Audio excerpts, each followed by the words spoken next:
o una mala persona cultivada. Es difícil elegir entre una cosa y otra, porque no todo en este mundo es blanco y negro, y todos tienen, digamos, matices en estas cosas, y habrá personas analfabetas.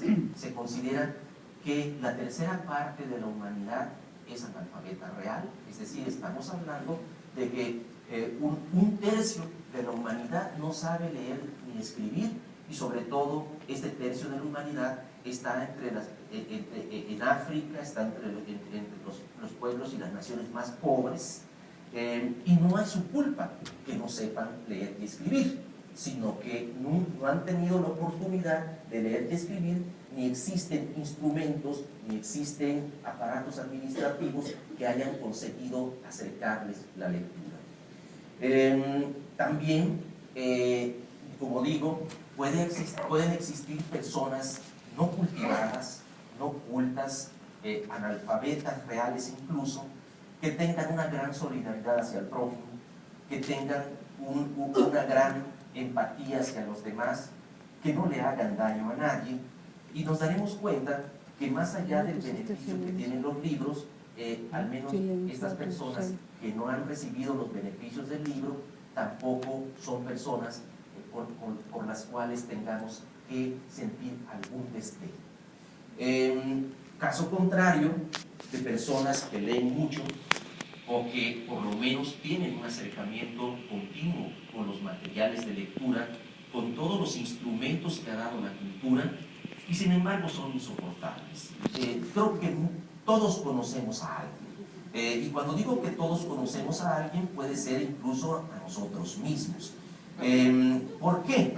Porque continuamente podemos asomarnos sobre el hombro del otro y decirle qué porquería está leyendo, ¿verdad? Esto es frecuente porque detrás, decía Antonio Machado, detrás de la cultura siempre está por ahí, muy pegadito a la cultura, la pedantería. Es decir, es un pecado intelectual. La pedantería no es un pecado capital, pero sí es un pecado intelectual. Ese pecado que siempre cometemos todos porque quisiéramos que los demás también leyeran los libros que a nosotros nos encantan y que hemos disfrutado, y que disfrutamos. Entonces, quisiéramos que esas personas no leyeran esas cosas que consideramos que no son precisamente muy formativas o muy profundas, y entonces los amonestamos si los vemos leyendo El alquimista de Paolo Coelho, o cualquier otro libro que nos parezca aborrecible. Sin embargo, lo que yo creo en este sentido de sensatez que por lo menos uno puede aprender después de leer tantos libros, y que si uno ha leído tantos libros y después de haberlos leído no adquiere un poquito de sensatez o de humildad, entonces creo que también ha sido tiempo desperdiciado en leer tantos cientos de libros. Creo que hay que llegar a la conclusión de que si queremos sumar al banquete de la lectura a más personas, tenemos que ser también gentiles y generosos con los demás para comprender que no todos van a comenzar leyendo lo que a nosotros nos gusta, que muchas personas comenzarán leyendo cosas como un servidor que comenzó leyendo Calimán, Chanok, Archie, y todas estas publicaciones, en este caso las historietas, ¿verdad? Y que si yo comencé con Chanok, con Calimán, con Archie, con Fantomas y con todo lo demás, por supuesto con las historietas del Pato Donald y todo ello, por supuesto nadie podría haberme prometido el paraíso de que yo podría llegar un día a leer a Cervantes o a Shakespeare, ¿no? Entonces, quienes parten de una cosa así, están dando por sentado que una persona que comienza leyendo cosas que no son profundas pasará su vida en la superficialidad completa y morirá así. Puede ser. Yo he contado en otro libro que mi casa era una casa no ejemplar desde el punto de vista de la lectura. No era ejemplar y sin embargo se leía. Mi padre mis padres no estudiaron una carrera universitaria, mis padres no terminaron la preparatoria, mis padres no terminaron la secundaria, terminaron en la escuela elemental. Sin embargo, los padres, estoy hablando como viejito, porque quizá también cuando uno comienza a contar historias es porque está envejeciendo. Estoy hablando así porque sé que los padres de uno podían ser no muy cultos o no muy alfabetizados, pero tenían el concepto de que el libro era importante. Es decir, esos padres que no leían mucho libros canónicos, que no tenían tampoco una capacidad muy profunda para juzgar con problemas filosóficos complejos, ¿verdad? Tenían la certeza de que el libro era un instrumento que facilitaba la cultura y por lo tanto ponían al alcance de sus hijos una enciclopedia Grolier que habían comprado en pagos, un nuevo álbum del declamador sin maestro, un nuevo tesoro de la juventud y un México a través de los siglos, para que sus hijos tuvieran por lo menos un acceso a lo fundamental de una cultura que por supuesto no iban a adquirir a través de manera directa de ellos. ¿Qué pasaba con estos libros? Que eran muy bonitos para adornar la sala. Entonces eran libros que por supuesto no estaban en una biblioteca escondidos, sino que estaban en la sala, en lo que se llama el trinchador, ¿verdad? Y allá, en el trinchador, podía uno ver que junto con la vajilla y junto con el florero estaban los libros de colores que un día cualquiera lo abría uno de los hijos por puro ocio, porque no tenía nada que hacer, y le explotaba un cuento de las 1001 noches y le explotaba un poema de Amado Nervo. En esto consiste exactamente en la lectura y la cultura cuando uno la quiere compartir. Es decir, en no ponerla bajo llave, en dejarla abierta a los demás, y una cosa muy importante, en que aunque tengas limitaciones desde un punto de vista intelectual, cultural y educativo, sepas que tus hijos necesitan superarte a ti, que tú no pudiste conseguir lo que sí quieres que ellos consigan.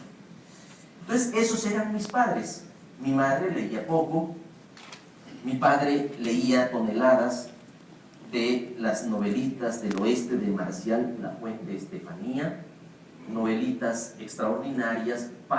Hoy sé que esas novelitas se usan en universidades de Estados Unidos para aprender español.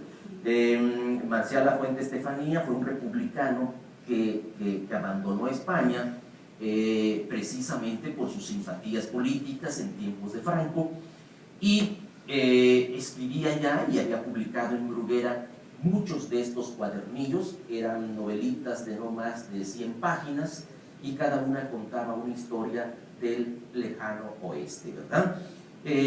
Y mi padre, fascinado, leía esto, y entendí que cuando yo recurro a mis influencias de lectura, no puedo decir que mi padre no estuvo ahí presente.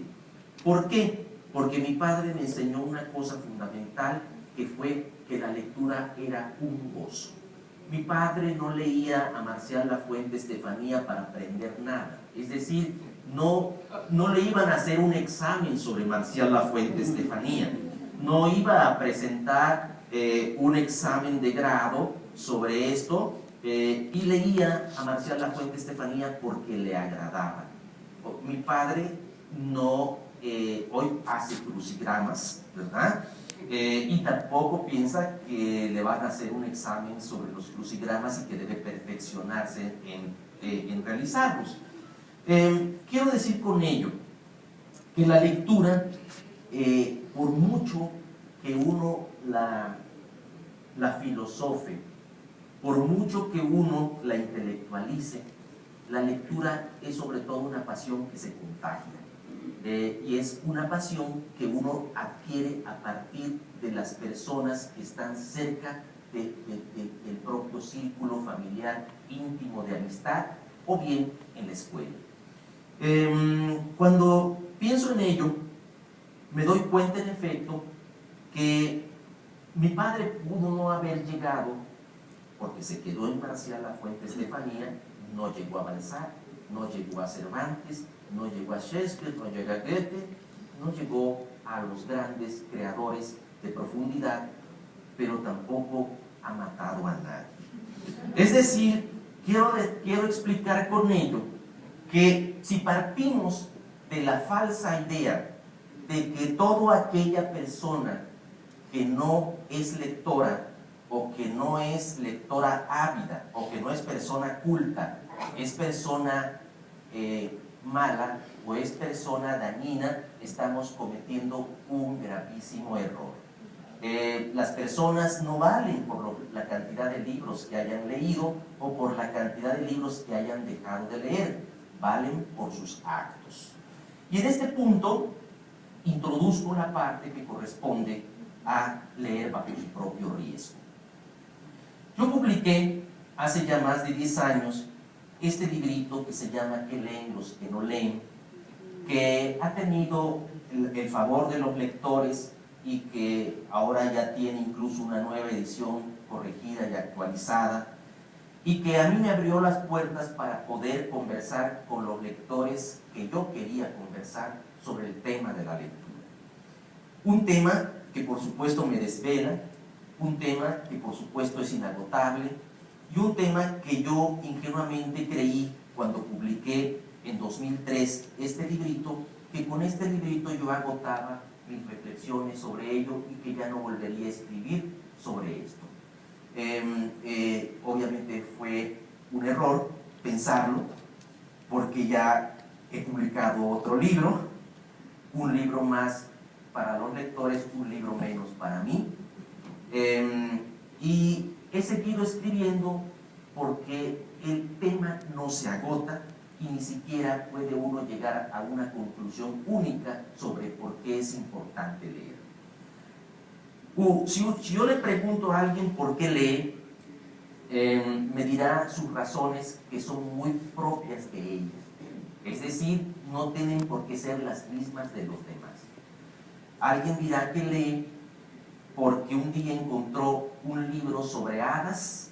Es el caso de una persona que estuvo en un taller que yo di aquí en la Casa de las Humanidades, y dijo, a partir de eso me comenzó a interesar la lectura, porque no, todo libro que yo comenzaba a leer lo dejaba, y de pronto encontré uno que era sobre hadas y me fascinó, y luego busqué otros más y seguí leyendo, y he seguido leyendo otras cosas parecidas, pero también me he encontrado con otras más que no son sobre hadas, pero que se le parecen un poco, y de pronto haya que estos temas se convierten en una forma de existir en el mundo, porque a final de cuentas cada quien elige lo que quiere ser en la medida que las opciones se le presentan. Y he seguido escribiendo porque yo sí creo que el libro beneficia a la humanidad, beneficia a la sociedad, nos beneficia a todos en general. Y cuando yo publiqué un libro que se llama Historias de Lecturas y Lectores, que son conversaciones con lectores egregios, con lectores muy capaces, cuando yo publiqué este libro, donde hay entrevistas con Elena Poniatowska, con José Agustín, con Felipe Garrido y con tantas personas más, José Agustín me dijo una cosa que me parece importante reivindicar. Me dijo, los libros benefician incluso a los que no leen, ¿no? Entonces, me parece que es cierto. Hay un sector que lee y que hace capaz una sociedad más sensata, y que se va a oponer a las insensateces de aquellos que lean o no lean, de todos modos se comportan de una manera salvaje.